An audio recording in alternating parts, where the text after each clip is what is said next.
Години и пол немам јас никаква вода, а плаќам вода. Жителите од Радовишката населба Шаин Мале реагираат дека 5 месеци се без вода за пиење. Вода добивале во ноќните часови со слаб притисок, а веќе наутро нова голгота со шишиња и туби да се донесе вода во својот дом. Бараат локалните власти да го решат проблемот, оти како што вели председателот на местната заедница, во населбата се појавиле заразни болести. Овај Шаин Мале веќе 5 месеци вода нема. Луѓето веќе почнаа жолтици да фанат, шуга да фанат. Веќе јас како председател на местна заедница, председател на верски објект, луѓето секој вечер доаѓаат што да правиме. Јавувам се на Плаваја, не ме фермат. Одам у собранието, заклучена врата, викат дај телефон број. За проблемот со недостиг на вода во Шаин Мале реагира и радовишките социјалдемократи.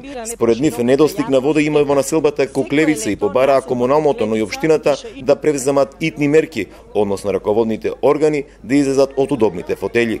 Да излезат пред радовишката јавност и да им објаснат на граѓаните зошто овој проблем досега не е решен. Зошто граѓаните немаат вода во 21. век.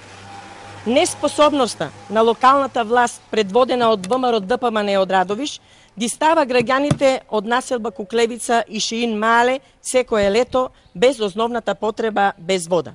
Од јавното претпријатие Плаваја од Радовиш истакна дека од СДСМ биле истакнати невистини. Како што информира, била намалена издашноста на сите извори за 75%, заради што биле ставени агрегати со кои се испумпува вода од татарот на Воиславци за да има вода до сите во Радовиш. Од Плаваја истакнуваат дека за Куклевица е планиран нов резервоар и цевковод, зашто техничката документација била изработена и треба да се финансира од германската КФВ банка.